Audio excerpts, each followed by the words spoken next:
Alléluia. Merci Seigneur pour ta présence. Merci Seigneur pour ce moment encore que tu rends possible. Merci Seigneur Jésus-Christ de coordonner ce direct, de coordonner toutes choses par ta grâce, par ton esprit. Merci de nous éclairer, de nous enseigner encore ce soir. Nous avons besoin de toi. Sans toi, nous ne connaissons rien, nous ne voyons rien. Donne-nous la sagesse, l'intelligence, communiquer ta parole, afin d'instruire, de censurer et de reprendre avec douceur comme tu nous l'as recommandé. Bénissons ton nom, Yahweh, nous bénissons ton nom pour ta présence. Bénissons ton nom pour ce moment, nous bénissons ton nom pour ta fidélité. Gloire à toi, Yahweh, au nom de Jésus-Christ. Je vais te soumettre la vie de tous ceux qui seront sur ce live, Seigneur. Que tu les bénisses abondamment, que tu leur accordes ce que leur cœur désire. Je vais te soumettre tout ce qui va être dit, toutes les interventions. Je te soumets cela, Seigneur. Bénis la page. Conduis-nous, dirige du début jusqu'à la fin, par ta grâce, par ta puissance, au nom de Jésus-Christ.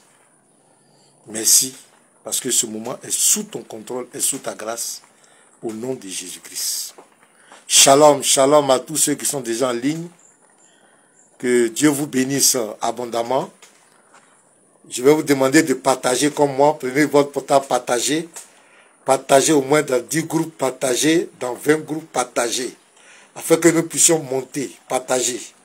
Quand vous venez partager, vous nous soutenez. Quand vous partagez, c'est une manière de nous soutenir. De dire que nous sommes d'accord avec toi.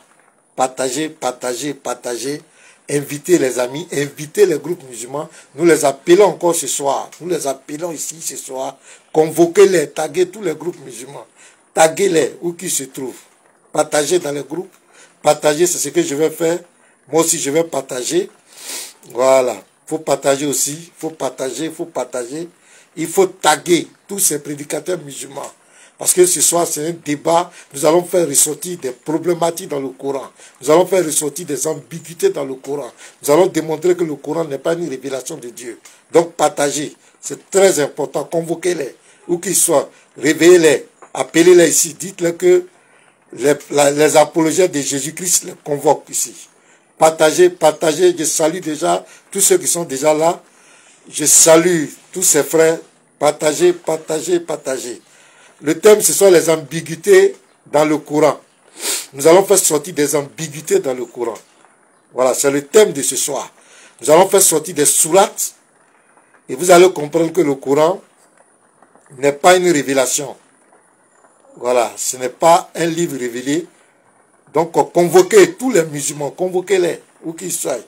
Moi, je suis en train de partager, faites comme moi, partage. Il faut inviter, il faut inviter, il faut inviter, il faut inviter les amis. Partagez, partagez, partagez. Je suis en train de partager. Faites comme moi. Il faut partager, il faut taguer. Voilà, partagez, partagez. Il est l'heure. Le Seigneur Jésus nous convoque ici ce soir. Je suis en train de partager. Faites comme moi. Faites comme moi. Nous ne sommes pas pressés. Nous voulons partager. Voilà, partagez dans les groupes. Partagez, taguez vos amis. Voilà, partagez. Partagez dans le groupe. Convoquez tous les amis ici, tous ceux-là. Dites-leur qu'il est l'heure. Tous ceux qui ont soif de découvrir la vérité. Oui, continuez, montons, nous sommes en train de monter. Il faut monter, il faut monter, il faut partager, il faut partager. Il faut partager dans le groupe. Partagez, partagez, partagez, partagez, mettez le cœur, partagez, partagez dans les groupes. Partagez. Voilà. Je suis en train de partager dans le groupe. Partage au moins dans 10 groupes. Voilà, au moins dans 10 groupes. Si tu es d'accord avec, si tu veux qu'on dévoile la vérité, partage dans 10 groupes, au moins. Il faut partager. Moi, je suis en train de partager dans les groupes. Voilà. Je suis en train de partager. Quand je vais finir, On va commencer tout à l'heure. Taguez tous les prédicateurs musulmans, taguez-les. Dites-leur qu'ils sont convoqués ici. Je suis en train de partager, tu peux partager aussi avec moi. Que Dieu vous bénisse, vous qui êtes déjà en ligne. Que la grâce de Dieu vous localise. Que la paix de Dieu soit dans vos maisons. Voilà. Partagez, partagez, partagez, partagez. Je suis en train de partager. Partage aussi mon frère, partage ma soeur. Invitez les amis, dites-leur qu'il est l'heure. Ils sont convoqués ici ce soir. Voilà, montons, nous sommes en train de monter. On doit continuer de monter. Monter, monter, monter. On doit monter. Voilà. Partagez toujours dans le groupe. Ouais, je salue le frère Céleste Malonga. Merci pour le live tout à l'heure. Oui, je salue le frère Anthony Sawadogo. Dieu vous bénisse abondamment. Shalom à vous, le frère Roméo Kona. Sois abondamment béni, mon frère.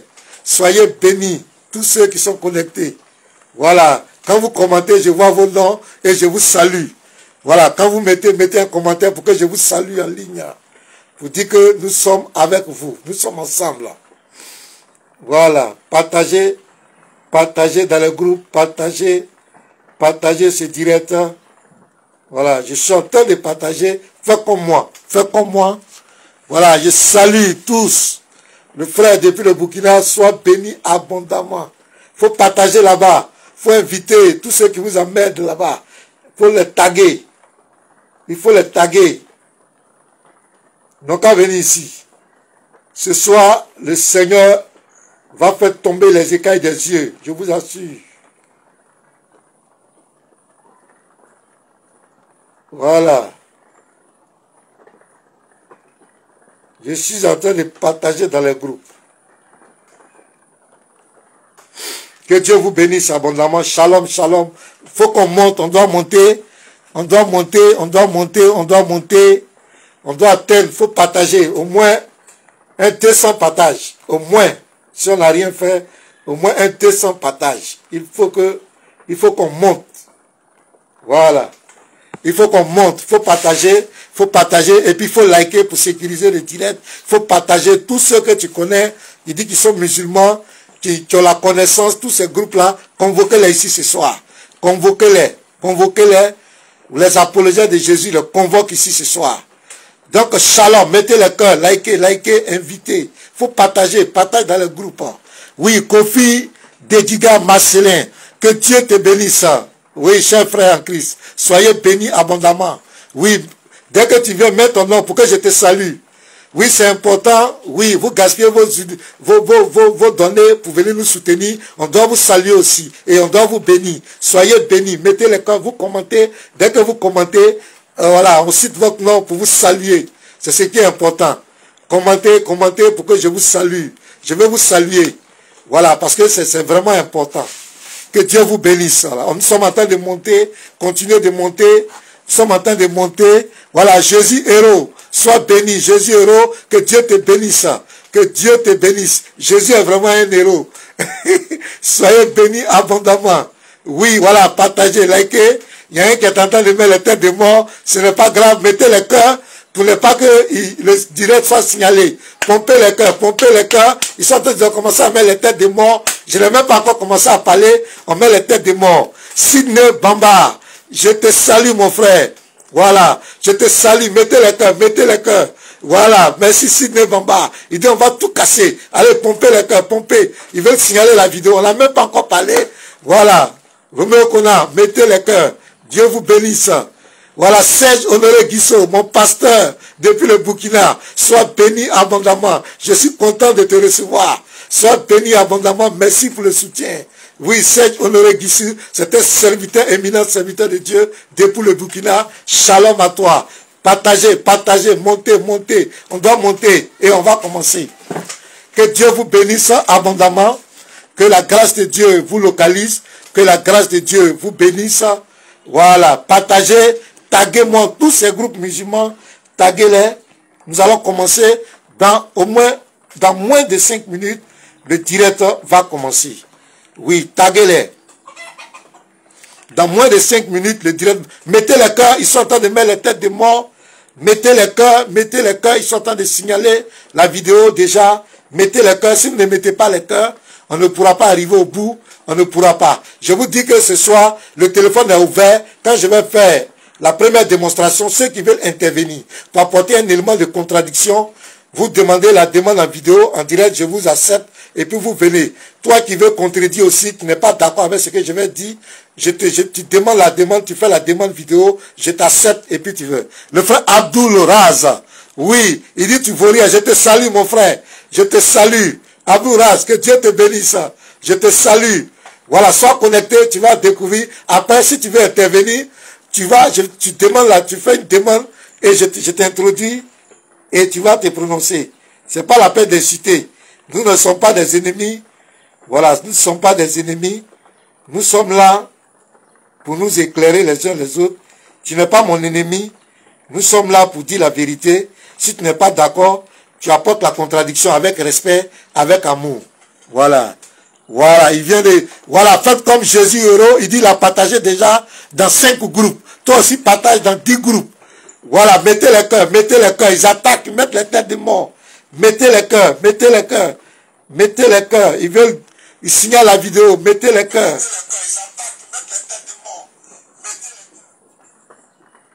Voilà. Aboul dit que je vous rien. Mon ami, ça va aller, ça va aller.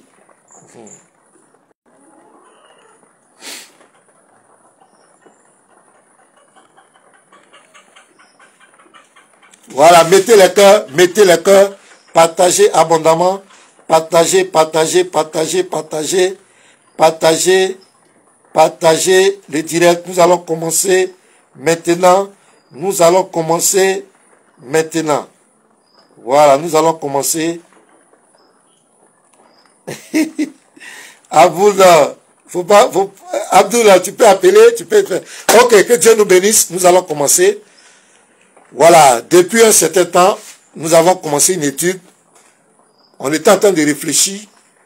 Quand j'ai commencé à voir comment les prédicateurs musulmans sont déchaînés aujourd'hui contre la foi en Christ. Comment aujourd'hui ils n'arrivent plus à prêcher le Coran et qu'ils ne parlent que de Jésus-Christ. Ils nous disent partout que c'est le même Dieu que nous adorons. Le Dieu des Juifs et le Dieu Allah. Ils nous disent que c'est le même Dieu. Et nous aussi, on a commencé à s'intéresser à la religion musulmane pour voir est-ce que c'est véritablement le même Dieu. Pourquoi ces gens, chaque fois, ils ne font que nous accabler. Ils ne peuvent plus prêcher l'islam. Ils passent tout le temps à parler de Jésus, à parler des pasteurs, à parler des chrétiens. Donc, j'ai fait ma première réflexion. J'étais sûr, est-ce que c'est le même Dieu? J'ai fait l'enseignement. Dieu le voulant, nous allons revenir sur ça. Mais nous avons commencé à faire la comparaison. Parce que l'islam a commencé par quoi? Mohammed a commencé son ministère par la révélation d'un ange dans une grotte. Et après, il nous a dit que cet ange, c'est Gabriel. Qu'est-ce que nous avons fait? Nous sommes descendus sur terre pour dire on va comparer les deux. Puisque Gabriel, ce n'est pas seulement dans le Coran qu'on parle de Gabriel. Avant même que le Coran arrive, on a parlé de l'histoire de Gabriel. Gabriel s'était déjà révélé à Daniel. Il s'était révélé aussi à Marie. Il s'est révélé à Zacharie. Ainsi de suite. Pratiquement à tous les prophètes. Donc on dit, ok, on va voir, on va vérifier. Est-ce que c'est le même Gabriel? Parce que si ce n'est pas le même Gabriel, si ce n'est pas le Gabriel qui s'est révélé à Daniel, et le Gabriel qui s'est révélé à Marie, à Zacharie, et que c'est un autre esprit qui s'est révélé à Mohammed, l'islam tombe à l'eau. Donc il faut prouver. Il faut faire les recherches pour comparer, pour être sûr que c'est la vraie, c'est le même Dieu, pour être sûr que c'est la même foi. Donc qu'est-ce qu'on fait? Nous sommes partis faire des recherches. Nous avons fait des recherches. Mettez les cœurs, les têtes de mort sont en train de dominer. Mettez les cœurs, pompez les cœurs. Il met que les têtes de mort, mettez les cœurs. Pompez les cœurs, les frères, pompez, sinon la vidéo va s'arrêter. Il ne fait que pomper les têtes de mort. Voilà, pompez les cœurs, s'il vous plaît. Si vous voulez qu'on continue, mettez les cœurs. Mettez les cœurs, mettez les cœurs. Vous tous qui êtes en ligne, mettez les cœurs, les frères. Ne soyez pas, mettez les cœurs. Voilà, mettez les cœurs, mettez, pompez. Voilà, pour que les têtes de mort disparaissent. Sinon, ils vont couper la vidéo. Je vous dis la vérité. La vidéo sera attaquée, le live sera attaqué. Pompez les cœurs jusqu'à ce qu'ils disparaissent. Voilà. Donc je disais que nous venons maintenant voir dans les sources islamiques, puisque dans le Coran, on ne parle pas de façon détaillée de comment le prophète de l'islam a eu sa révélation. On donne des détails vagues. Mais nous sommes allés voir dans les sources islamiques pour savoir est-ce que c'est le véritable Gabriel. Nous sommes allés dans Bukhari. C'est un hadith authentique reconnu de tous. Tous les savants, et l'hadith que je vais lire, tous les savants cautionnent ça, c'est clair. Bukhari, tome 3, page 1212 à 1213, hadith numéro 4953, vous pouvez vérifier, hadith numéro 4924. On nous dit là, dans ce hadith authentique, là c'est moi-même qui explique son histoire, comment il s'est révélé, comment comment on appelle, le Gabriel s'est révélé à lui. Et nous constatons que le Gabriel, qui s'est révélé à Mohamed ici, l'a étouffé 3 fois, l'a étranglé 3 fois, a failli même le tuer. Quand il est sorti de cette grotte, il est arrivé à la maison chez sa femme Khadija, mettez les cœurs, mettez les cœurs, mettez les cœurs, les têtes de mort sont trop. Sa femme Khadija, il dit, oh, je vais mourir. Qu'est-ce qui m'arrive? Je crains pour ma vie. Il était tourmenté. Il ne savait même pas l'esprit qui s'était révélé à lui. Or, nous avons vu dans la Bible que chaque fois que Gabriel vient, Gabriel n'a jamais brutalisé quelqu'un. Gabriel n'a jamais offensé quelqu'un. Même quand il vient que tu es troublé, que tu as peur, Gabriel te rassure. Vous pouvez vérifier dans Daniel 8, verset 15 à 26, Daniel 9, verset 20 à 27, Daniel 10, verset 20 à 21, Luc 1, verset 26, Luc 1, verset 30, jusqu'au verset 35, Luc 1, verset 11 à 13, Luc 1, verset 18 à 20, Luc 2, verset 10, Matthieu 1, verset 20. Nous constatons que Gabriel n'a jamais brutalisé quelqu'un. Comment le même Gabriel se retrouve avec le prophète de l'islam et il va le brutaliser. Et Gabriel, chaque fois qu'il vient, il décrit son identité. Vous comprenez? Mais Mohamed ne savait pas qui s'était révélé à lui. C'est Khadija, sa femme, va dire que c'est un ange de Dieu qui s'est révélé à toi. Et c'est Waraka qui va lui dire que oui, c'est le même ange qui s'est révélé à Moïse, qui s'est révélé à toi. Alors que Moïse, ce n'est pas Gabriel qui s'est révélé à Moïse. C'est l'Éternel même qui s'est révélé à Moïse. Et on a pris une sourate même, sourate 27, verset 7 à 9. Donc on a compris que Waraka a trompé le prophète Mohamed. Après, il a vu cet ange sur un trône. Sahel Bukhari, tome 3, page 1272, page 1203, il a vu ce Gabriel sur un trône. Alors que nous savons que les anges de Dieu n'ont pas de trône. Quel est cet ange qui a un trône? Et quand nous lisons la sourate 10, verset 3, c'est Allah seul qui est assis sur un trône. Comment Mohamed a vu Gabriel sur un trône? Et nous sommes allés, nous avons pris au moins 7 hadiths authentiques. Et nous avons démontré 7 hadiths authentiques qui montrent que Gabriel, ce Gabriel avait peur des chiens et des images. Il avait aussi peur des crucifix et des cloches. Et je vais citer ces hadiths, je ne vais pas les lire, mais je vais les citer pour ceux qui peuvent les vérifier. Vous pouvez vérifier. Ils sont en train de mettre les têtes de mort, mettez les cœurs, pompez les cœurs, pompez les cœurs. Vous tous qui êtes en ligne, pompez les cœurs. Ils sont en train de mettre les têtes de mort. S'il vous plaît, pompez, pompez, pompez, pompez. Vous comprenez? Mousseline. Sahel Mousseline, 24 hadith 5248. Bukhari, Sahel Bukhari, 77 hadith 83 hadith 117. Tous ces hadiths disent que Gabriel, le Djibril là, qui s'est révélé à Mohamed, il avait peur des chiens. La question qu'on s'est posée, comment un ange puissant de Dieu peut-il avoir peur des chiens? Et on a dit que nous qui sommes africains, vous savez que ce sont les génies des forêts qui ont peur des chiens. Parce que le chien est un animal qui est très sensible au mauvais esprit, est très sensible au danger. Et lorsqu'il y a un mauvais esprit qui vient, il se met à aboyer. Et à cause de Gabriel, Mohamed a fait tuer tous les chiens à Médine. Vous pouvez vous renseigner. Donc, nous sommes partis de là pour dire, mais attention, est-ce que ce n'est pas le même Gabriel? Si ce n'est pas le même Gabriel, Alors c'est quel esprit? Quel est cet esprit qui vient, qui conteste tout? Nous sommes allés avec preuves terre à terre, des preuves évidentes. Je vais continuer cette partie, nous allons rentrer dans les emblèmes du Coran. Vous allez comprendre. Quand vous lisez, vous venez dans la Bible. Vous venez dans le Coran, ce Gabriel dit que, à la sourate 16, verset 102, il dit qu'il est le Saint-Esprit. Voici le gros problème qui commence. Gabriel, dans le Coran, sourate 16, verset 102, il dit qu'il est le Saint-Esprit. On dit le Saint-Esprit Gabriel. Nous venons dans la Bible, Luc 1, verset 35, le Gabriel de la Bible, il n'est pas le Saint-Esprit. Il présente plutôt le Saint-Esprit à Marie. Que le Saint-Esprit viendra sur toi, c'est là que tu vas avoir un enfant. Et nous avons donné plusieurs passages, Luc 1, verset 41, Luc 1, verset 67. Les gens étaient remplis du Saint-Esprit. À la Pentecôte, le jour de la Pentecôte, acte 2, verset 4, les gens étaient remplis du Saint-Esprit. La question qu'on se pose, les gens étaient-ils remplis de Gabriel? Qui est ce Gabriel? Maintenant, quand on vient, on lit tous les versets qui concernent le Saint-Esprit, le consolateur dont Jésus a parlé, qui est le Saint-Esprit, on nous dit que c'est Mohammed, le prophète de l'islam. La problématique, c'est quoi? Gabriel est Saint-Esprit, Mohammed est Saint-Esprit. Qui est Saint-Esprit entre les deux? Voici la confusion totale. Donc, mes frères, ce soir, je reviendrai sur la problématique de Gabriel, mais ce soir, je vais attaquer des problématiques dans le Coran, des ambiguïtés dans le Coran, des choses qui vont vous dépasser. Attachez bien vos ceintures et j'attends tous les musulmans. Celui qui n'est pas d'accord, le met les têtes des morts.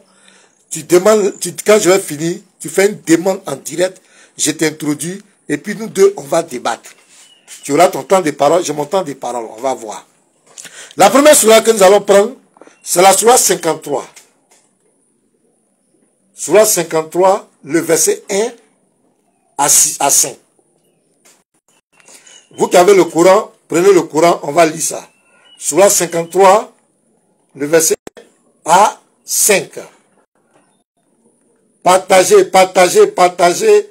Mettez les cœurs, mettez les cœurs. Ils sont en train de signaler, ils mettent les têtes de mort. S'il vous plaît, partagez. Mais bien aimé, partagez. Et puis il faut qu'on monte. On doit monter, partager encore, on doit monter. On doit monter. Partagez dans les groupes. Je lis. Sourate 53, le verset 1 à 5. Par l'étoile à son déclin, votre compagnon ne s'est pas égaré et n'a pas été induit en erreur. Donc c'est Gabriel qui est en train de parler. Je dis que Mohammed ne s'est pas égaré, il n'est pas induit en erreur. C'est Allah qui parle ici, plutôt. Et il ne prononce rien sous l'effet de la passion. Et tenez ce mot, on dit que Mohammed ne prononce rien sous l'effet de la passion, il n'a pas commis d'erreur. Ce n'est rien d'autre qu'une révélation inspirée. Donc, le Coran qu'il donnait aux Arabes là, on dit ce n'est rien d'autre qu'une révélation inspirée. Écoutez très bien ces mots. Donc on dit il n'a rien fait sous l'effet de la passion. Ce n'est rien d'autre qu'une révélation inspirée.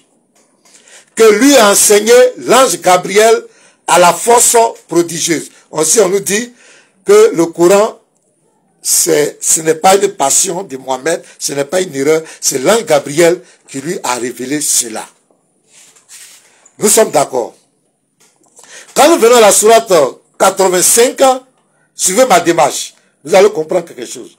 À la sourate 85, le verset 21 au verset 22.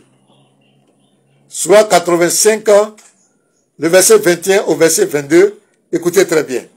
Mais c'est plutôt un Coran glorifié, préservé sur une tablette auprès d'Allah. Donc ici on nous dit que le Coran était avec Allah. Avant de descendre sur la terre, c'était préservé auprès d'Allah. Mettez les têtes mettez les cœurs. Ils sont en train de mettre les têtes de mort. Voilà, mettez les cœurs, mettez les cœurs, mettez les cœurs, mettez les cœurs. Donc, sourate 53, verset 1 à 5, on nous dit que le Coran, que Mohammed ne s'est pas trompé, il n'a pas donné une révélation sous passion, il n'a pas commis d'erreur. que c'est Gabriel qui lui a enseigné ça, c'est une inspiration, c'est une révélation inspirée. À la Sourate 85, verset 21 à 22, le Coran était préservé sur une tablette auprès d'Allah. Ok. Mais mes frères, on va prendre une autre sourate. La Sourate 111. La Sourate 111, vous allez comprendre quelque chose. Vous allez me dire si c'est vraiment à la Sourate 111. À partir du verset 1. Jusqu'à descendre. Écoutez bien cette sourate. Mettez le cœur, mettez le cœur, mettez le cœur, mettez le cœur. Ils sont en train de signaler. Écoutez très bien cette sourate. D'abord, on dit le Coran, ce n'est pas Mohammed qui a révélé le Coran par la passion. Ce n'est pas une erreur qu'il a commise. C'est Gabriel qui lui a enseigné. C'est une inspiration, une révélation inspirée. Nous sommes d'accord. Et le Coran était auprès d'Allah et qu'il a fait descendre au fur et à mesure par fragments.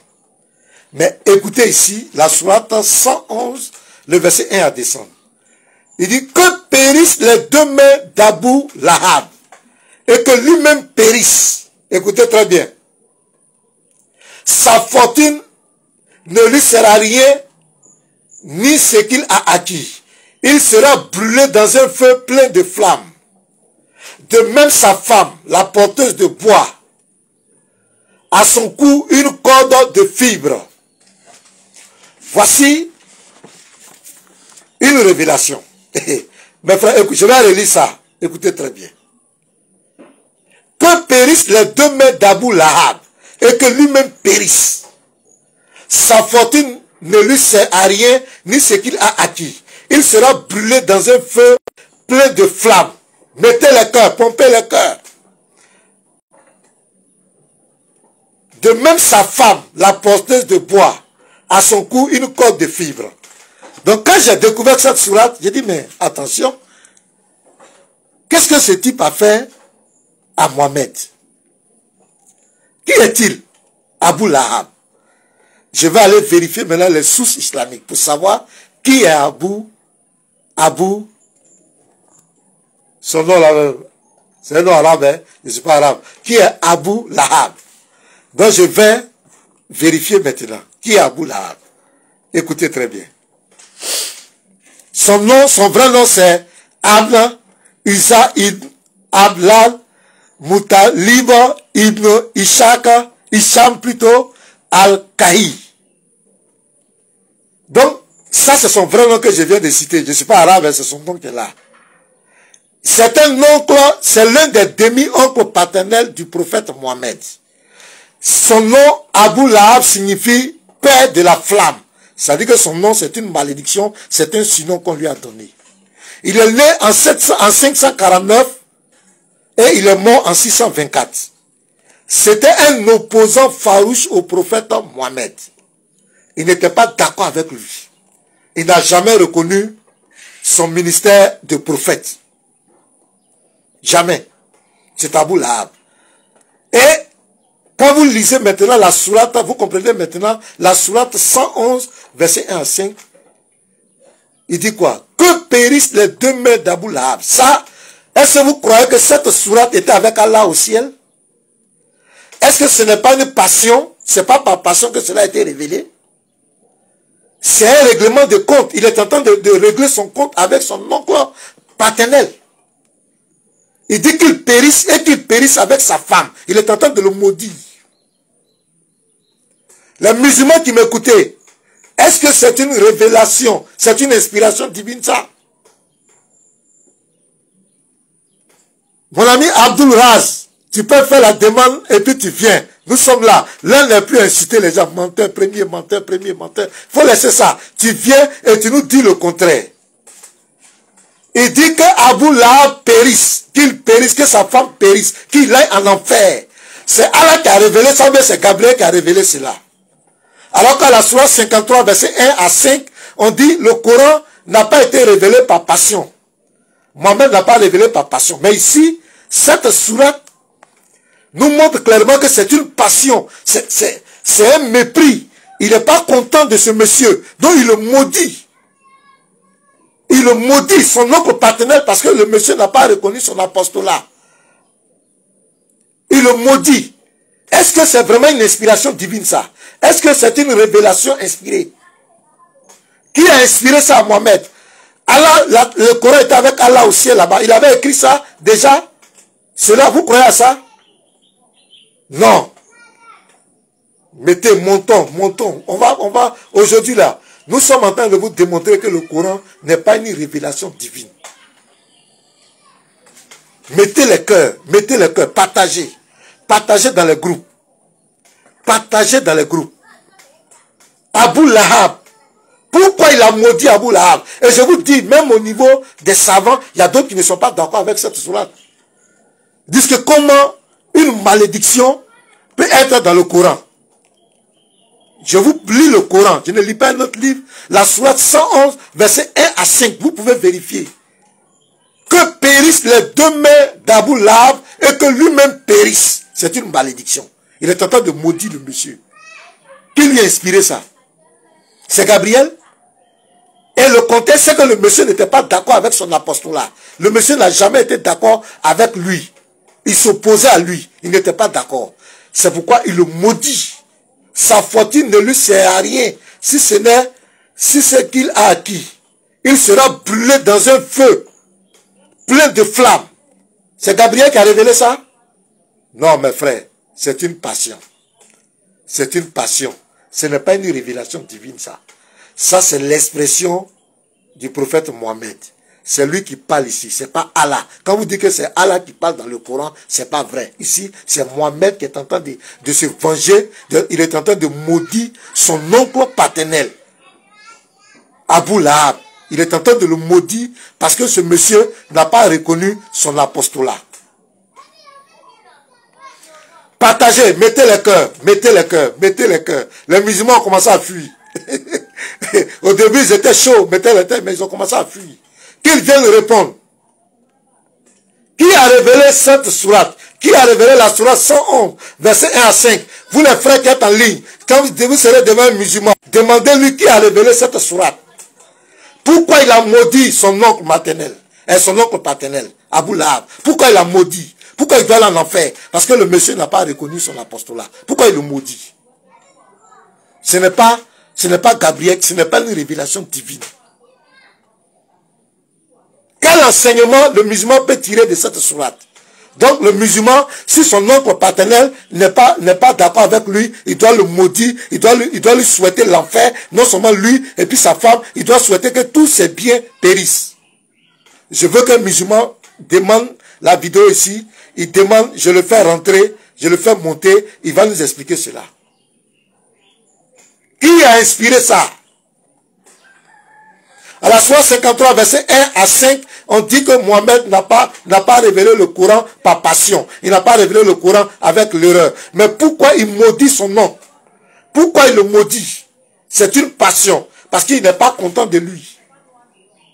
Pourquoi il le maudit? Et vous mettez cela dans un document dit de Dieu, un document saint. C'est une ambiguïté. Et je mets au défi n'importe quel musulman de venir répondre cela. Ils étaient là, ils ont commencé à partir. Tout ce qu'ils savent faire, c'est de se mettre derrière le clavier pour inciter les gens, menteurs, tu es maudit, c'est de mettre la tête des morts. Maintenant, on vous donne l'occasion, vous passez tout votre temps à parler de la Bible, à parler de Jésus. Maintenant, nous, on va vous amener à réfléchir sur votre livre. On va vous amener à réfléchir sur votre livre. Je reprends. Sourate 53, verset 1 à 5. Avant d'aborder, je veux me rassurer. Voilà, Sourate 53, verset 1 à 5. Je reprends. Et je veux qu'un musulman vienne répondre ici. Partagez. Je ne sens pas que vous partagez. Partagez, pourquoi on monte? On n'est pas encore beaucoup. Partagez, pourquoi on monte? Partagez dans les groupes. Si chacun partage au moins dans 10 groupes, 5 groupes, vous allez voir qu'on va monter. Il faut que cette vidéo arrive loin. S'il vous plaît. Partagez. Sourate 53, verset 1, écoutez. Par l'étoile à son déclin, votre compagnon ne s'est pas égaré et n'a pas été induit en erreur. Et il ne prononce rien sous l'effet de la passion. Ce n'est rien d'autre qu'une révélation inspirée. que lui a enseigné Gabriel, l'ange Gabriel, à la force prodigieuse. Voici ce que le Coran dit ici. Nous sommes d'accord. Maintenant, Sourate 85, verset 21 à 22, le Coran était auprès d'Allah, avant de descendre. On vient maintenant à la Sourate 111, que je vais relire encore. Écoutez très bien. Je veux un musulman courageux pour venir répondre. À la Sourate 111, verset 1 à 5. Que périssent les deux mains d'Abou Lahab et que lui-même périsse. Sa fortune ne lui sert à rien, ni ce qu'il a acquis. Il sera brûlé dans un feu plein de flammes. De même sa femme, la porteuse de bois, à son cou une corde de fibres. Abou Lahab, c'est qui? C'est l'oncle paternel du prophète Mohammed qui s'est falsement opposé à lui. Et Mohammed veut le maudire dans le Coran. Lui souhaitait l'enfer, lui et puis sa femme. Parce qu'ils n'ont pas reconnu son apostolat. C'est une inspiration divine. Il faut qu'un musulman vienne nous répondre. Qui a inspiré ça dans le Coran? Qui a mis la sourate 111, verset 1 à 5? Qui a inspiré ça? Le Coran n'est pas une révélation divine. Le Coran n'est pas la parole de Dieu. C'est la parole des hommes. Ce sont des hommes qui ont écrit leur penchant, ce qu'ils pensent. Ici, là, c'est Mohammed qui parle. C'est lui qui maudit Abou Lahab.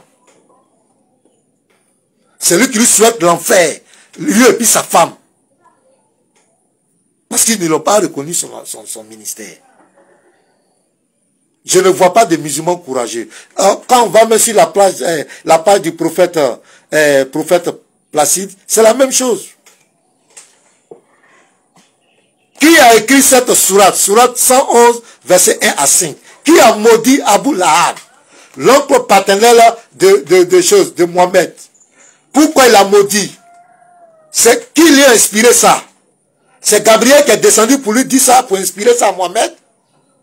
Alors que le Coran 53, verset 1 à 5 dit que Mohammed n'a pas parlé par passion. Mais ça, c'est la passion. C'est l'expression de la haine contre son oncle. Quelle est la leçon spirituelle que nous devons tirer de cette sourate? Partagez mes frères. Je vais attaquer une deuxième ambiguïté. Partagez, je veux que vous partagez. Chacun n'a qu'à partager au moins dans 5 groupes, 10 groupes. Invitez, taguez. Taguez tous les prédicateurs musulmans. Convoquez-les si qu'ils viennent répondre. Je salue mon frère. Bola, Abiomi, Chabi. Que Dieu te bénisse. Il faut partager, Bola. Et si tu as quelque chose à dire, tu me fais la demande en vidéo. Je t'introduis, tu vas parler. Le prophète Placide est là. Si tu as quelque chose à dire, partagez. Si un musulman veut contenir ce que je dis, qu'il fasse la demande. L'un n'est plus aux prétentions inutiles. L'un est là, il est écrit, il est aussi écrit. Voilà. On va encore à la sourate 80, verset 1 à 10, que Mohammed a chassé un aveugle. Il a renfrogné. Et c'est l'aveugle. Ça dit qu'il a détourné les regards d'un aveugle. À la sourate 80, verset 1 à 10. Maintenant, je continue. On continue dans les ambiguïtés. Dans le premier défi, il n'y a pas garçon. Il n'y a pas quelqu'un qui peut révéler ça. Donc, taguez Oustad Diané, taguez Smeraka, taguez la BAM, taguez Astonba, tous ces gens, taguez-les. Qu'ils viennent nous répondre. Qui a révélé la sourate 111, verset 1 à 5? Qui a dit pourquoi il a maudit Abou Lahab? Qui a inspiré ça? Taguez-les. On va continuer, mes frères. On va continuer. La sourate 24. Ça, c'est un défi qu'on a lancé encore. Personne n'a pu relever, donc je reviens sur ce défi. Sourate 24, le verset 2. La fornicatrice et le fornicateur fouettez-les chacun de 100 coups de fouet. Et ne soyez point pris de pitié pour eux dans l'exécution de la loi d'Allah. Donc ici, la sourate 24, verset 2, Allah dit que celui qui commet la fornication, on doit le fouetter de 100 coups de fouet. Sourate 17, verset 32. Partagez, mes frères. Partagez. Et n'approchez point la fornication. En vérité, c'est une turpitude. Et quel mauvais chemin. Allah dit la fornication, c'est un mauvais chemin, c'est une turpitude, ce n'est pas bon. Nous sommes d'accord. Sourate 4, verset 15, c'est la même chose. Sourate 25, verset 68. Mais on va à la sourate 23. Vous allez voir encore là que le Coran n'est pas révélé. Vous allez voir quelque chose. Sourate 23, le verset 1 à 5. Sourate 23, verset 1 à 5. Écoutez très bien. Bienheureux sont certes les croyants, ceux qui sont humbles dans les salades, qui se détournent des futilités, qui s'acquittent de la zakat et qui préservent le cesse de tout rapport sexuel, de tout rapport, si ce n'est avec leur épouse ou les esclaves qu'ils possèdent, car là vraiment on ne peut les blâmer. Voici l'ambiguïté. Allah dit que la fornication, celui qui commet la fornication, on doit le fouetter sans coup de fouet. Il dit aux musulmans de s'écarter de la fornication. Il dit, une femme qui fornique, on doit la mettre dans une maison et jusqu'à ce qu'elle meure. Nous sommes d'accord. Mais ici, à la sourate 23, verset 1 à 6, il ordonne, il commande aux musulmans d'avoir des rapports sexuels avec des esclaves qu'ils possèdent. Parce qu'il n'y a pas deux façons de forniquer.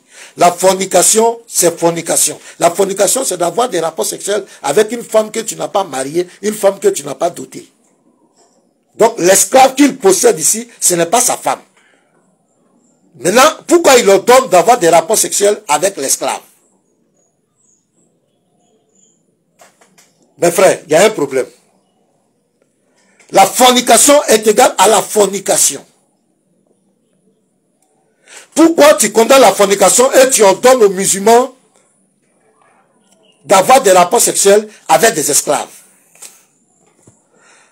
Donc, quand tu poses ce problème, ils vont dire que c'est en ce temps-là, les esclaves, parce que en réalité, en cette période, c'est la même, sourate 70, verset 29 à 30, c'est la même chose.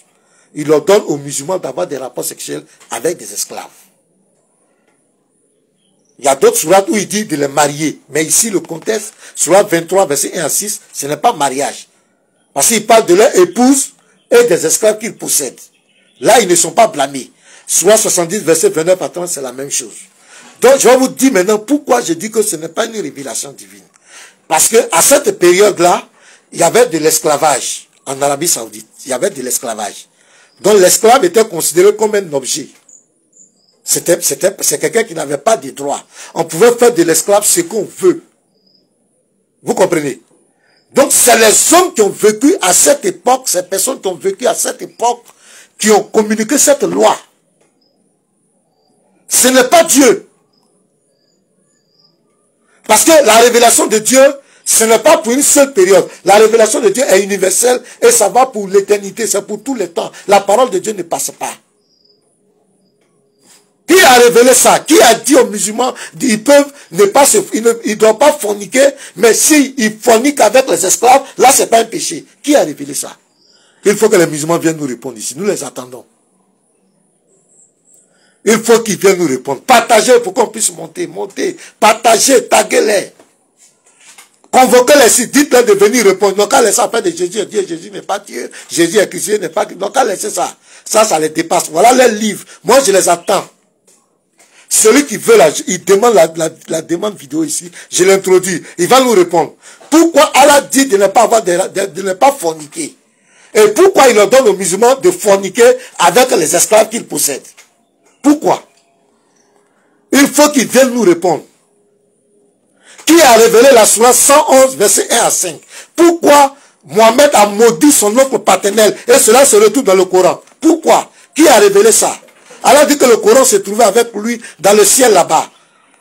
Donc pourquoi la malédiction de l'oncle paternel de Mohamed se retrouve dans le Coran? Sourate 111, Abu Lahab, il dit qu'il périsse, qu'il aille en enfer avec sa femme. Comment ça se retrouve dans le Coran? Sourate 24, verset 2, il condamne la fornication. Sourate 17, verset 32, il condamne la fornication. Sourate 4, verset 15, il condamne la fornication. Sourate 25, verset 68, il condamne la fornication. Sourate 23, verset 1 à 6, il peut forniquer avec les esclaves qu'il possède. Ce n'est pas une révélation. En ce temps, l'esclave n'avait pas de droit. C'est pourquoi la personne dit, ceux-là, ce n'est pas des êtres humains, vous pouvez faire d'eux ce que vous voulez. Ce n'est pas Dieu qui a révélé ça. Ce sont des êtres humains qui ont dit ça, qui ont parlé de ça. Je mets au défi tout musulman de venir me démentir. Tu fais la demande, je t'introduis. Ils ont commencé à fuir, ils étaient là plein au début. Ils ont commencé à fuir. Taguez-les. Partagez dans les groupes. Partage au moins dans 10 groupes. Partage. On va monter encore. On va monter. On va leur montrer qu'il n'y a rien dans le Coran. Le Coran, ce n'est rien, ce n'est pas un livre de révélation. Le Coran, c'est un ramassis. Voilà, il met les têtes de mort. Mettez les cœurs. Les têtes de mort, commencez. Mettez les cœurs. Mettez les cœurs. Mettez les cœurs. Mettez les cœurs. Mettez les cœurs. Faut pomper les cœurs. Sinon, la vidéo va se couper. Pompez les cœurs. Vous qui êtes en ligne, pompez, pompez, pompez. David Chabi, Bigisma, pompez les cœurs. Bola, pompez les cœurs. Le frère Roméo Kona, pompez les cœurs. Voilà. Michel Mourabaou. Voilà. Shalom à toi, mon frère. Mettez les cœurs, pompez, pompez, pompez, pompez, pompez. Qui a révélé la sourate 111, 1 à 5?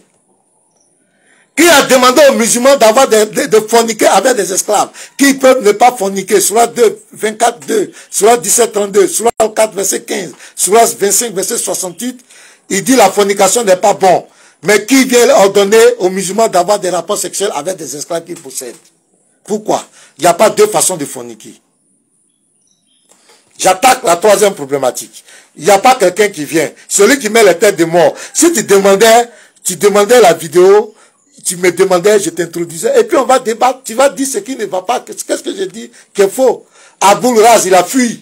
Au début, il croyait que c'était de l'amusement. Il a fui. Je viens maintenant, mes frères. Je vais entamer une autre problématique. Écoutez-moi très bien. Sourate 18, verset 110. Dans les deux défis, il n'y a pas quelqu'un. Il n'y a pas quelqu'un pour relever ce défi. Donc je continue. Je mets le troisième défi et j'attends. Sourate 18, verset 110. Écoutez. Dit, je suis en fait un être humain comme vous. Donc c'est Mohamed qui dit qu'il est un être humain comme nous. Vous comprenez mes frères? Le prophète Mohamed dit, je répète, dit, je suis un être humain comme vous.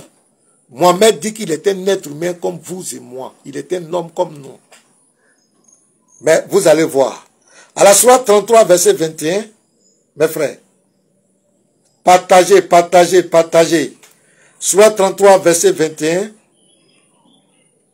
Voilà. Sourate 33, verset 21. Mes frères, partagez, partagez. Voilà. En effet, vous avez dans le messager d'Allah un excellent modèle à suivre pour quiconque espère en Allah et au jour dernier et invoque Allah fréquemment. Donc, d'abord lui-même il dit qu'il est un être humain, comme nous. Deuxièmement, on dit qu'il est un excellent modèle que nous devons suivre. Ça veut dire quand on dit tu es un modèle, c'est ce que tu fais que nous tous nous devons suivre. Mais vous allez voir quelque chose, mes frères. D'abord, à la sourate 4, verset 3. Sourate 4, verset 3, on va aller doucement, mes frères. Partagez. Ouais, nous sommes en train de monter. Actuellement, nous sommes 20 en ligne. Si vous partagez au moins dans 10 groupes, vous allez voir, on va monter. Il dit, et si vous craignez de n'être pas juste envers les orphelins, il est permis d'épouser 2, 3 ou 4 parmi les femmes qui vous plaisent. Donc ici, le Coran dit que le musulman doit épouser 3, 4 femmes. D'abord, Mohamed, sourate 18, verset 110, il dit qu'il est un être humain comme nous. Sourate 33, verset 21, il dit qu'il est un excellent modèle à suivre. Donc c'est ce que lui fait que les musulmans doivent suivre. C'est lui l'excellent modèle. Vous comprenez ma démarche? Maintenant, il donne la loi ici. Il dit aux musulmans, il peut prendre 3 ou 4 femmes. Maintenant, on va voir, est-ce qu'il est vraiment un excellent modèle? Sourate 33, verset 50. Partagez, partagez, mettez le cœur. Sourate 33, verset 50. Voilà. Taguez, taguez, taguez dans le groupe. Écoutez très bien. Oh prophète, nous t'avons rendu licite tes épouses à qui tu as donné leur mare. Ce que tu as possédé légalement parmi les captifs ou esclaves. qu'Allah t'a destiné. Donc ici, lui, il peut marier plusieurs femmes. Il peut marier les captives. Lui, il peut marier les captives. Il peut les prendre comme femmes. Allah t'a destiné. Les filles de ton oncle paternel. Il peut marier les filles de son oncle paternel. Il peut marier ses propres parents. Les filles de tes tantes paternelles, il peut les marier. Les filles de ton oncle maternel et les filles de tes tantes maternelles, celles qui avaient émigré en ta compagnie. Ainsi que toute femme croyante, si elle fait don de sa personne au prophète, pourvu que le prophète consente à se marier avec elle. Mes frères, et on dit encore, c'est là un privilège pour toi à l'exclusion des autres croyants. On dit c'est un privilège pour lui. Lui donne la loi. Il donne la loi. Salut le frère Raymond Gobé. Salut Olima. Que Dieu vous bénisse. Salut Chabi. Oui, ça c'est mon professeur en Coran. Chabi, David Chabi. Il est aux États-Unis actuellement. Bientôt, il va commencer à faire les lives. C'est quelqu'un qui maîtrise le Coran. C'est lui qui nous donne beaucoup d'inspiration. Sois béni, frère. Donc, vous comprenez. Il dit, lui, il n'est qu'un simple homme. Surah 18, verset 110. Surah 33, verset 21, il dit qu'il est un modèle. C'est pas ça? À suivre. Il donne la loi. Surah 4, verset 3, les musulmans doivent prendre 3 ou 4 femmes ou plus. Maintenant, lui qui est un modèle à suivre, Surah 33, verset 50, il peut marier toutes, les autres doivent prendre 3 ou 4 femmes, mais lui, il peut marier toutes les femmes que lui veut. Il peut marier même ses propres parents. Il peut marier des esclaves. Toute femme qui s'offre à lui, lui, il peut la marier. Est-ce que c'est un modèle? Est-ce que c'est un homme? Écoutez mes frères. Taguez les musulmans, qu'ils viennent nous trouver ici. Qu'ils laissent, n'ont qu'à laisser Jésus. Ça, on a fini avec ça. Vous expliquez, vous ne voulez pas comprendre. On va vous expliquer votre Coran. Sourate 9, verset 61. Sourate 9, verset 61. Écoutez très bien. Il dit qu'il est un modèle. Il est un être humain comme nous. Mais vous allez voir quelque chose. Sourate 9, verset 61. Partagez, partagez, mettez les cœurs. Et il en est parmi eux ceux qui font du tort aux prophètes et disent, il est toute oreille. Dit, il aurait pour votre bien. Il croit en Allah et fait confiance aux croyants. Et il y a une miséricorde pour ceux d'entre vous qui croient. Et ceux qui font du tort aux messagers d'Allah auront un châtiment douloureux. Ceux qui lui font du tort auront un châtiment douloureux. Ça, la partie là, vous n'allez pas bien comprendre. Et dans les hadiths, il y a des hadiths qui disent clairement que celui qui insulte Allah, on peut lui pardonner. S'il se répand, on peut lui pardonner. Mais celui qui insulte le prophète Mohammed, il peut être pardonné, mais il doit être tué. Et vous partez dans les pays islamiques, c'est appliqué à la lettre. Tu ne peux pas parler de Mohammed. Non, tu parles, on te tue. Surah 33, verset 57. On va lire, vous allez voir. Surah 33, verset 57. Ceux qui offensent Allah et son messager, Allah les maudit ici-bas, comme dans l'au-delà, et leur prépare un châtiment avilissant. Donc, il dit clairement que ceux qui offensent le messager d'Allah et Allah, il le maudit. Celui qui offense Mohammed, Allah le maudit. Alors que Mohammed dit qu'il n'est qu'un simple homme. Il dit qu'il est un homme. En quoi un homme, si on offense un homme, on doit être maudit? En quoi si on offense un homme, on doit brûler en enfer? En quoi si on offense un homme, on est maudit? On aura un châtiment douloureux. En quoi? Est-il un homme? Pourquoi? Il dit, il est un homme, il est un modèle. Il dit aux musulmans, vous devez prendre 3 ou 4 femmes. Mais lui, il peut prendre le nombre de femmes qu'il veut. Et selon les hadiths, il avait déjà plus de 11 femmes. Partagez, partagez, mettez les cœurs. Nous sommes en train de monter. Partagez, mettez les cœurs. Écoutez encore, peut-être là, vous n'avez pas bien compris. Je continue encore. Regardez, à la sourate 2. Sourate 2. Verset 234. Sourate 2, verset 234. On va aller doucement pour ne pas que je me... Voilà. Partagez. Sourate 2, verset 234 à 235. Il va donner une loi là encore. Mais vous allez voir quelque chose. Partagez, partagez, partagez.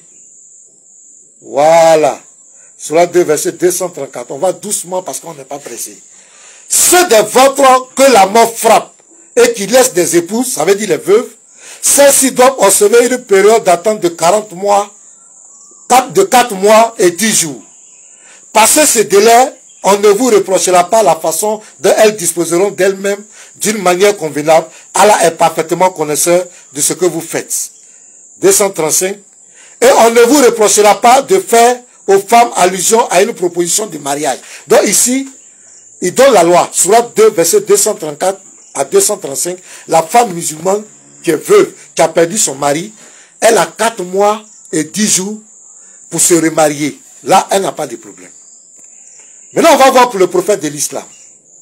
C'est lui qui a donné la loi. Il dit qu'il est le modèle à suivre. Il dit qu'il est un être humain comme nous.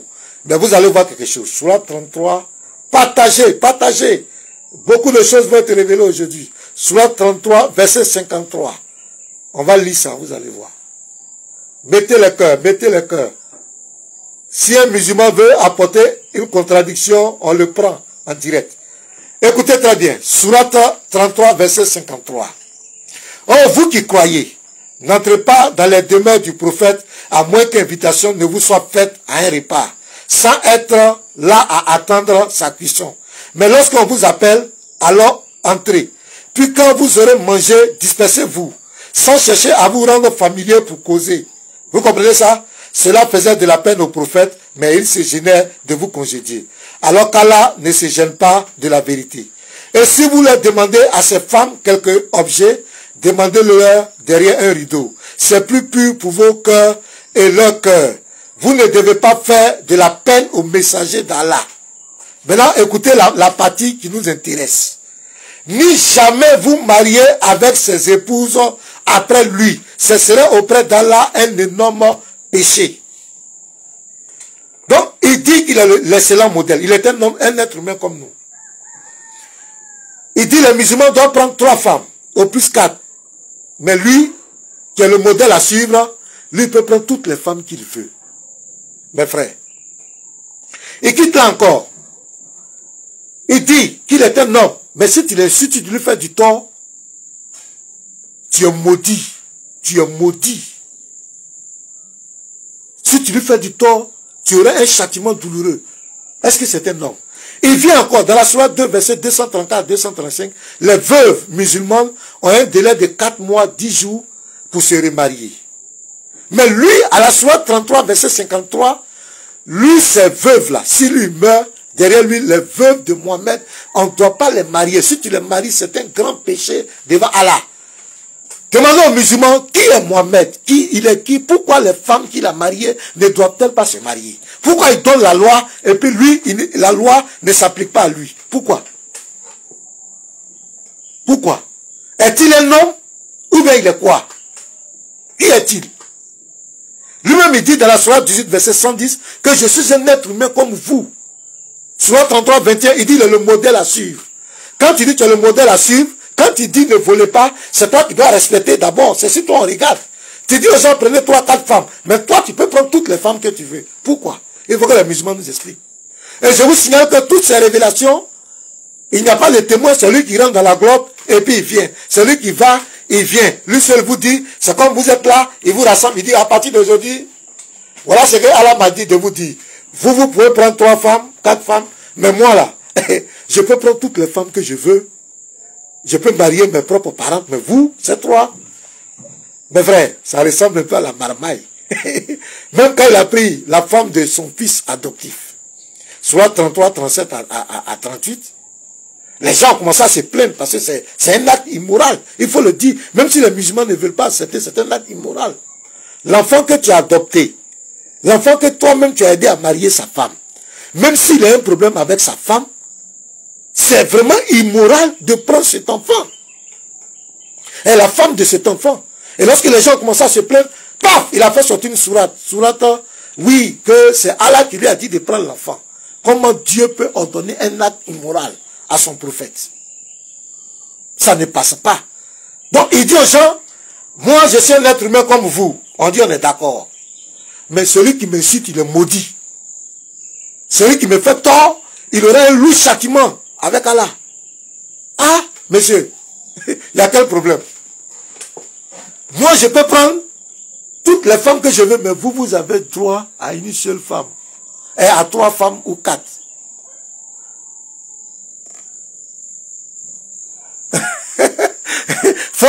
Daoudi, il faut taguer la DDR. Ou bien toi-même là. Si tu veux, je t'introduis ici, et puis tu vas te défendre. C'est la DDR qui va te défendre devant Dieu là-bas. Toi, musulman, tu ne peux pas défendre ta foi. C'est Allah, c'est DDR qui va défendre ta foi. Faut dire à DDR, ils n'ont qu'à venir. Faut taguer Ismaël Aka, faut taguer Oussa Diané, qui vient nous expliquer. Mohamed est quel modèle, et puis il dit aux gens, faites ça, faites ça. Je continue encore. Donc, mon premier défi que j'ai lancé, je réitère. Monsieur Daoudi, écoute bien. Le premier défi, c'est quoi? Surah 53, verset 1 à 5, on dit que Mohammed ne s'est pas trompé. La révélation qu'il a donnée, c'est une inspiration divine. C'est venu de Gabriel. Donc, il n'a pas fait ça sous passion. Surah 85, verset 21 à 22, le Coran était auprès d'Allah avant de descendre sur la terre. Nous sommes allés prendre la sourate 111, verset 1 à 5. Mohammed maudit son oncle paternel, Abu Lahab. Il le maudit. Il dit qu'il va périr, il va aller en enfer avec sa femme. Il le maudit. Parce que ce monsieur, s'était opposé, n'a pas reconnu son ministère de prophète. Donc je pose la question, qui a inspiré ça à Mohammed, cette malédiction à Abu Lahab? Ah, on dit qu'il n'a pas révélé le Coran sous passion. Donc répondez-nous, c'est le problème, c'est ça le défi. Celui qui veut le relever, il vient, il dit, moi je suis prêt. Surah 24, verset 2. Surah 24, verset 2, il dit la fornicatrice, la fornicatrice ou le fornicateur doit être fouetté 100 coups. Donc il condamne la fornication. Surah 17, verset 32, il dit éloignez-vous de la fornication. Surah 4, verset 15, la fornication, celle qui fornique là, on doit la mettre dans une maison pendant, jusqu'à ce qu'elle meure. Surah 25, verset 68, on doit rejeter la fornication. Maintenant, on va à la Surah 23, verset 1 à 6. Allah ordonne là-bas aux musulmans d'avoir des rapports sexuels avec des esclaves qu'ils possèdent. Ce n'est pas leurs femmes, les esclaves qu'ils possèdent.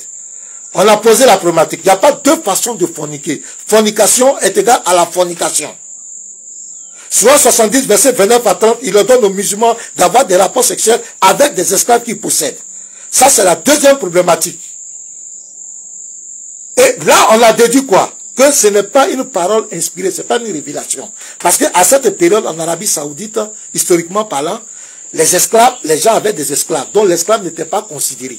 Donc, le péché qu'on condamnait, qu'on fait, mais si tu fais ça sur l'esclave, parce que l'esclave n'est pas considéré, ce n'est pas un péché. Donc, ce n'est pas une révélation divine. Ce sont les hommes à cette période-là qui ont écrit ça. Celui qui n'est pas d'accord, il vient, je te reçois ici en direct. Et puis on va parler. Troisième problématique que nous avons soulevée, c'est Mohammed dit qu'il était un être humain. Surah 18, verset 110. Il dit qu'il était un modèle. Surah 33, verset 21, le modèle que les musulmans doivent suivre. Il était un être humain comme nous. Mais lui, si tu l'insultes, Surah 9, verset 61, Surah 33, verset 57, si tu lui fais tort, tu es maudit. Si tu lui fais tort, tu auras un châtiment douloureux auprès d'Allah. Il dit qu'il était un modèle. Il dit à la Surah 4, verset 3, les musulmans, vous devez prendre 3 ou 4 femmes. Les musulmans disent, on est d'accord. Mais il dit, lui, il peut marier toutes les femmes qu'il veut, même ses propres parents, les esclaves. Surah 33, verset 50. Il peut marier toutes les femmes qu'il veut. Surah 2, verset 234 à 235, les musulmans, si la veuve musulmane, elle a perdu son mari, elle a un délai de 4 mois, 10 jours, elle peut se remarier. Mais on vient à la Surah 33, verset 53, lui, Mohammed, s'il meurt, personne n'a le droit de marier ses femmes. Si tu maries sa femme, c'est un grand péché que tu as commis devant Allah. Que les musulmans viennent nous expliquer. Ce sont des ambiguïtés dans les livres qui viennent nous expliquer cela. Donc voici le défi qui est lancé. Qui vient nous expliquer? S'il n'y a pas quelqu'un, je vais aborder une dernière partie. Et puis, s'il y a un chrétien qui veut intervenir, qui va apporter un additif, tu demandes la vidéo, parce qu'on veut interagir maintenant, on ne veut pas monopoliser la parole. Voilà. Je donne la dernière problématique, et puis on va se séparer. Mais partagez, taguez, nous sommes déjà à plus de 30, mettez, partagez encore, pour qu'on puisse atteindre 100 personnes. Oui, je vais donner la dernière problématique. Surah 19, Surah 16, le verset 91. Je crois que vous prenez bonne note. Si vous croisez un ami musulman, présentez-lui ces problématiques. Qui laisse affaire de Jésus et Dieu, Jésus n'est pas dit là. Ça le dépasse. Surah 16, verset 91. Écoutez très bien. Ça, c'est la dernière problématique et puis on va se séparer là. Soyez fidèles, écoutez bien. Soyez fidèles au pacte d'Allah. après l'avoir contracté et ne violez pas vos serments après les avoir solennellement prêtés et avoir pris Allah comme garant de votre bonne foi. Vraiment, Allah sait ce que vous faites. Donc ici, cette sourate nous dit que le musulman ne doit pas violer son serment. Quand le musulman prend un serment, il ne doit pas le violer. C'est Allah qui a parlé. On vient à la sourate 66. Partagez, mettez les cœurs. Sourate 66, le verset 1. Et puis on va descendre. Oh prophète, pourquoi en recherchant l'agrément de tes femmes, t'interdis-tu ce qu'Allah t'a rendu licite? Et Allah est pardonneur, très miséricordieux. Allah vous a prescrit de vous libérer de vos serments. Allah est votre maître et c'est lui l'omniscient, le sage. Sourate 16, verset 91, Allah dit que le musulman ne doit pas violer son serment. Sourate 66, verset 2, Allah vous a prescrit de vous libérer de vos serments. On retient quoi? S'il y a un musulman qui est là, qu'il vienne nous répondre. Partagez, taguez la DDR, taguez Ismaël et Isaac, Ismaël Aka, je sais pas. Taguez Oustad Djane, taguez la BAM, taguez tous ces groupes-là. Taguez-les, invitez-les ici. Dites-les de venir répondre. Allah dit à la sourate 16, verset 91, le musulman ne doit pas violer son serment. Sourate 66, verset 2, le musulman peut violer son serment. On retient quoi? Qu'est-ce qui n'a pas marché? S'il y a un musulman qui est là, il me demande, je l'introduis. Ou bien il appelle mon WhatsApp. C'est la vérité, oui. Raymond Dobé, c'est la vérité. Nous ne voulons pas, avant on ne s'intéressait pas à eux. Hein. Nous on ne s'intéressait pas à eux. Mais les gens ont pris le temps pour... Bon, il y a M. Sekou Bari. Sekou Bari, je ne comprends rien, c'est dommage. Tu peux faire la demande vidéo et puis je te fais monter. Tu vas dire devant tout le monde que ce que je dis est faux. On va prendre sourate et puis tu vas nous expliquer. J'ai dit, nous là, ce n'est plus le bavardage, ce n'est plus le verbiage, c'est la démonstration. Tu viens, tu demandes, tu viens. Donc, nous, on ne s'intéresse pas. C'est eux qui s'intéressent à notre livre. Nous aussi, on a commencé à s'intéresser à leur livre. Et quand on réfléchit les livres, je vous donne ça encore, j'ai dit là, on revient encore. On va vous faire sortir d'autres ambiguïtés qui vont vous casser la tête. Ce n'est pas un livre de Dieu. Le Coran n'est pas un livre révélé par l'Éternel des armées. D'abord, je vous ai montré que l'ange qui a révélé ça, ce n'est pas l'ange Gabriel de la Bible. Ce n'est pas lui. Gabriel peut-il avoir peur des chiens? Gabriel n'a jamais oppressé quelqu'un. Gabriel n'a jamais étouffé quelqu'un. Ce n'est pas la même révélation. Sourate 66, verset 2. Prophète Placide. Si tu es là, signale-toi. Fais-moi la demande. Tu as dit quelque chose. Sourate 66, verset 2. Allah dit, sourate 19, 16, 91. Allah dit que les musulmans ne doivent pas violer les serments. Sourate 66, verset 2. Les musulmans doivent violer les serments. Prophète Placide, on retient quoi? Monsieur Sekou Bari, on retient quoi?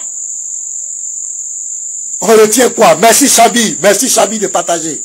Merci Chabi. Il faut qu'il nous réponde. Mettez les cœurs. Mettez les cœurs. Donc voici mes 4 défis que j'ai lancés. Il me pose la question, dites-moi le Coran. Moi, c'est pas ça mon problème. J'ai dit, Mohamed est-il un homme ou bien il n'est pas un homme? Pourquoi vous les musulmans, M. Sekou Bari, pourquoi vous les musulmans, il dit, lui il est le modèle, Sourate 33, 21. Il est le modèle à suivre. Pourquoi il vous dit? Parce que réfléchissez. Je sais qu'à la Sourate 33, verset 36, il vous a dit de ne pas réfléchir, de ne pas poser de ne pas, ce que Allah et son messager ont dit, vous ne devez pas poser de questions, vous ne devez pas contester. Mais mon frère, je vais t'amener à réfléchir. Je sais qu'à la Sourate 5, verset 101 à 102, il dit de ne pas poser de questions. Mais moi, je vais t'amener à réfléchir, mon frère Bari. Il dit que lui, il est le modèle. Sourate 18, verset 110, il dit qu'il est un être humain. Sourate 33, verset 21, il dit qu'il est le modèle. Et puis toi, musulman, il te dit que toi, tu peux prendre 3 ou 4 femmes. Et puis il vient à la Sourate 33, verset 50, il dit que lui peut prendre toutes les femmes qu'il veut. Mon frère, il faut réfléchir. Il y a quelque chose qui ne va pas. Nous ne sommes pas vos ennemis, nous voulons vous amener à comprendre les gens sont en train de vous berner, le Dieu, Allah là, il n'est pas venu pour vous sauver. Il veut vous empêcher de croire en Jésus-Christ. Il veut vous empêcher à suivre la vérité. Réfléchissez.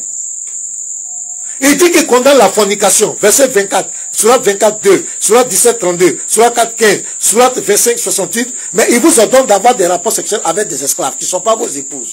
Sourate 23, verset 1 à 6. Il faut poser des questions. À la Sourate 19, verset 71 à 72, il dit, il n'y a personne parmi vous qui ne passera pas par l'enfer. Il s'agit là pour ton Seigneur d'une sentence irrévocable. Mon frère Barry, une sentence irrévocable, ça veut dire forcé, tu vas goûter l'enfer. Or, l'enfer n'est pas un lieu de passage. L'enfer, c'est une destination finale. Quand on rentre en enfer, on ne passe pas. Pose la question, alors pourquoi tu vas passer par l'enfer? Tu as fait 30 jours de jeûne sur la terre, tu fais carême chaque année. Chaque matin, d'après vous, vous levez 5 heures du matin, vous priez, vous faites tout ça. Tout ça, ça ne suffit pas. Il va te faire passer forcément par l'enfer. Mais il faut lui poser la question. On ne peut pas être aussi envoûté, aveuglé comme cela. Il faut que je sache pourquoi je passe par l'enfer. Moi aussi, dans la Bible, mon Dieu m'avait dit que vous allez passer par l'enfer. J'allais jeter la Bible. Parce que l'enfer n'est pas un lieu de passage. On vous donne des ambiguïtés. Au lieu de réfléchir, il faut aller vérifier. Vous êtes là, vous insultez les gens chaque fois. Ce n'est pas normal.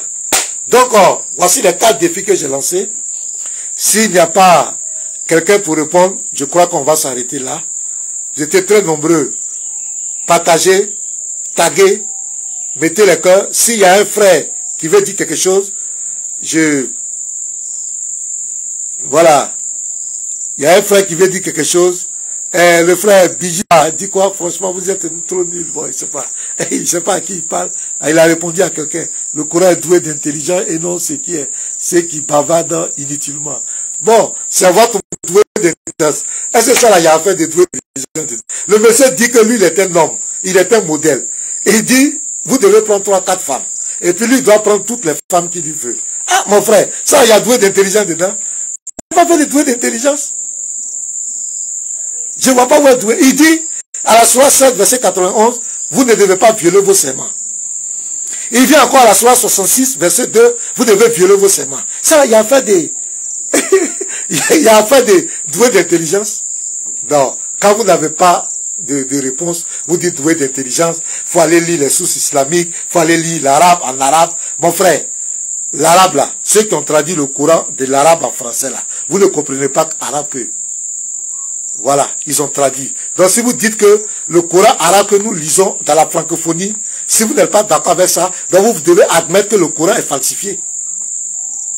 Quand on parle à la Sourate 19, verset 71 à 72, on dit qu'il y a personne parmi vous qui ne passera pas par l'enfer.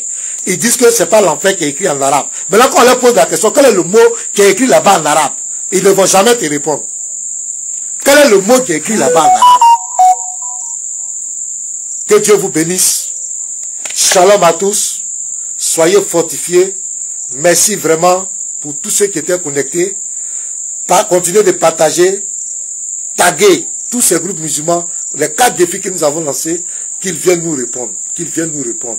Et nous reviendrons encore pour vous montrer que Gabriel, le Gabriel qui s'est révélé dans le Coran au prophète Mohammed, n'est pas le Gabriel, le vrai Gabriel, l'ange de l'Éternel, qui vient toujours annoncer les bonnes nouvelles aux gens. On va continuer le jeudi prochain, par la grâce de Dieu, à la même heure, par la grâce de Dieu. Que Dieu vous bénisse. Soyez fortement bénis, que la grâce de Dieu vous accompagne. Merci. Shalom.